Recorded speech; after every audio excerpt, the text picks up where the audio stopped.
নমস্কার, গ্রামকন্যার আরেকটা মিনি ব্লগে তোমাদের সকলকে স্বাগতম জানাই। ব্লগটা একটুখানি বড়, তবে তোমাদের ভালো লাগবে এইটুকু আমি গ্যারান্টি দিতেই পারি। কারণ আজকে 1 মিনিট 57 সেকেন্ডই কিন্তু ক্যামেরা থাকবে গোপুর সামনেই।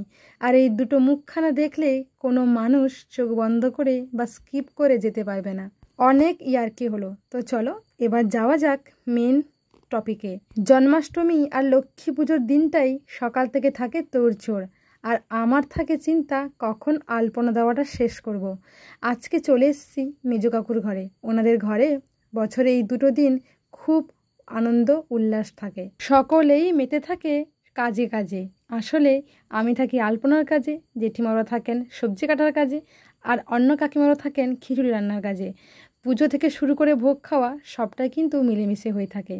একান্নবর্তী পরিবারে কিন্তু এই একটা শান্তি, কোনো অনুষ্ঠান হোক বা কোনো আনন্দ হোক সবাই মিলেমিশেই করে থাকেন। সেই ছোট্টবেলা থেকে একান্নবর্তী পরিবারে বড় হয়েছি আমরা। দাদা দিদি ভাই বোন মিলে আমরা অনেকেই রয়েছি।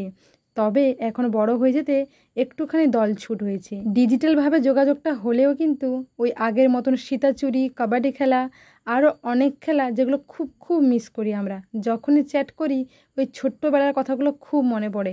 আজ একা একা পুজোর স্থানে বসে আলপনা দিচ্ছি। ওরা থাকলে কেউ গান চালাতো, কেউ মজা করতো, সবাই মিলে হাতে হাতে কাজগুলো করতাম।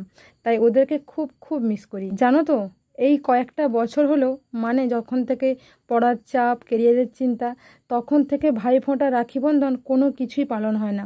ওই একটুখানি উইশ হয়ে যায় ফোনের মাধ্যমে, মানে ডিজিটালভাবে।